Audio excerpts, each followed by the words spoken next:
అంటే ఎలాంటి వ్యక్తి అంటే మీకు 10 రూపాయలు ఇచ్చి 100 రూపాయలు దోచేసి జలగా ఈ జగన్ రెడ్డి. నేను అదిగా చేసింది. నేను మీ ఖర్చులు తగ్గించి మీ ఆదాయాన్ని పెంచి మీ జీవన ప్రమాణాలు పెంచిన పార్టీ తెలుగుదేశం పార్టీ. మళ్లీ నేను ఒక మాట చెప్తున్నా, ఆరో డాక్రా సంఘాలకు ఆర్థిక సహాయం చేశాం, వడ్డీ లేని రుణాలు ఇప్పించాం. నేను ఇచ్చిన వడ్డీ లేని రుణాలు ఉన్నాయని మిమ్మల్ని అడుగుతున్నా. ఈరోజు ఇస్తున్నారా అని మిమ్మల్ని అడుగుతున్నా. అవి కూడా తీసేసే పరిస్థితికి వచ్చారు. అందుకే ఈరోజు మీ అందరికీ హామీ ఇస్తున్నా, భవిష్యత్తులో 10 లక్షల వరకు మీరు రుణం తీసుకుంటే వడ్డీ లేని రుణాలు ఇచ్చే బాధ్యత మేము తీసుకుంటామని మీ అందరికీ హామీ ఇస్తున్నా. దానికి కూడా ఒక పర్పస్ ఉంది. ఏం చేస్తానో కూడా మీకు ఒకసారి చెప్తాను. ఇంకో పక్క మీరు చూస్తే మహిళలకి 11 రకాలైనటువంటి ఉచిత వైద్య పరీక్షలు పెట్టాం. ఆత్మ గౌరవం కింద మరుగుదొడ్డి కట్టించాం. ఒకప్పుడు నేను చూశాను, ఆడబిడ్డలు ఇంట్లో వంట చేయాలంటే పెద్ద సమస్య. గంటల తరబడి వంటింట్లో ఉండేవాళ్లు. వంటింట్లో నుంచి బయట వస్తే కళ్లలో నీళ్లు వస్తా ఉండేటివి, కడుపులోకి పొగబోయేది. నా తల్లిని చూశా. నా తల్లి మారిగా ఏ చెల్లమ్మ కష్టపడకూడదని 60 లక్షల మందికి వంట గ్యాస్ సిలిండర్ ఇచ్చిన పార్టీ తెలుగుదేశం పార్టీ. దేశంలో ఎవరు వినపడి నేను ఇచ్చాను. ఈ విషయం మీరు గుర్తుపెట్టుకోవాల్సిన అవసరం ఉంది. నవజాత శిశువులకి బేబీ కిట్లు ఇచ్చాం. తల్లి బిడ్డ ఎక్స్ప్రెస్ పెట్టాను. బాలామృతం ఇచ్చాం. కడాన కొంతమందికి శ్రీమంతాలు కూడా సరిగా చేయలేదంటే నేను ఆలోచించి సామూహిక శ్రీమంతాలు పెట్టిన పార్టీ. కొంతమందికి పెళ్లిళ్లు చేయడానికి కష్టంగా ఉందంటే పెళ్లి కానుక ఇచ్చిన పార్టీ తెలుగుదేశం పార్టీ. అవునా కాదా అని అడుగుతున్నా మిమ్మల్ని.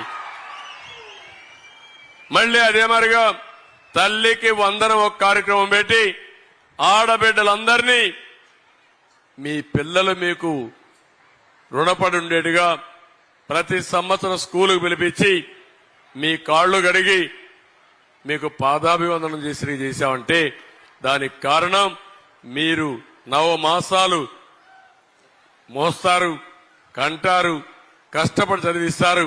పెద్ద అయిన తర్వాత వాళ్ళ దారి వాళ్ళు చూసుకుంటే అది మంచిది కాదు. శాశ్వతంగా మీకు రుణపడి ఉండాలనే ఉద్దేశంతోనే ఆ రోజు తల్లికి వందనం కూడా పెట్టాం. నేను ఒకటే మీ అందరికి చెప్తున్నా, ఇప్పటికి 22 కార్యక్రమాలు పెట్టాం. అవన్నీ కూడా తీసేసే పరిస్థితికి వచ్చారు. ఇంకో పక్క మీరు చూస్తే 2029కి చట్టసభల్లో మహిళలకు రిజర్వేషన్లు వస్తున్నాయి. రేపు రాబోయే రోజుల్లో పార్లమెంటు గాని అసెంబ్లీలో గాని మీ అందరికి కూడా సీట్లు వస్తాయి. రేపు రాబోయే రోజుల్లో వేదిక పైన మగవాళ్లు ఎంతమంది ఉన్నారో వాళ్ళకంటే ఎక్కువ మా ఆడబిడ్డలుండే పరిస్థితి వస్తుంది. అది నా ఆలోచన, అది జరుగుతుంది. అయితే ఈ రోజు మీరు ఒక్కసారి గుర్తుపెట్టుకోవాల్సింది, ఈ రాష్ట్రంలో నిత్యావసర వస్తువుల ధరలన్నీ పెరిగిపోయినాయి. పెరిగాయా లేదా అని అడుగుతున్నా. ఏమ్మా పెరిగాయా లేదా? కరెంటు ఛార్జీలు పెరిగాయా లేదా? ఇంటి అద్దె పెరిగిందా లేదా? ఇంకో పక్క ఆర్టీసీ బస్సు రేట్లు పెరిగాయా లేదా? కడాన కొంతమంది అలవాటు అయిపోయి మద్యం తాగడానికి పోతా ఉంటే ఏమమ్మా 60 రూపాయలు క్వార్టర్ బాటిల్ ఇప్పుడు 200 రూపాయలు. అవునా కాదా? దీనివల్ల మీ మగవాళ్ళు ఏమైనా డబ్బులు ఇస్తున్నారు ఇంట్లో? శుభ్రంగా మీ దగ్గర కూడా మీరు చేసే ఆదాయంలో కూడా దబాయించి తీసుకుని వెళ్ళిపోతున్నారు. అవునా కాదా? నేను ఒకప్పుడు నేర్పించేవాడిని. మీరు మగవాళ్ళని ఏ విధంగా మేనేజ్ చేయాలో కూడా చెప్పా ఒకప్పుడు మీకు అందరికీ.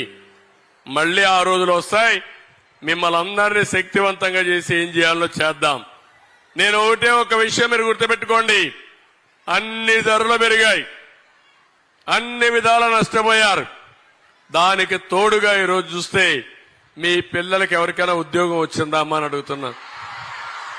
వస్తుందని నమ్మకం ఉందా అని మిమ్మల్ని అడుగుతున్నా. ఒక్క పరిశ్రమ వచ్చిందని అడుగుతున్నా, డిఎస్ఏ పెట్టారని అడుగుతున్నా, జాబ్ క్యాలెండర్ ఇచ్చారని అడుగుతున్నా. ఏది లేదు.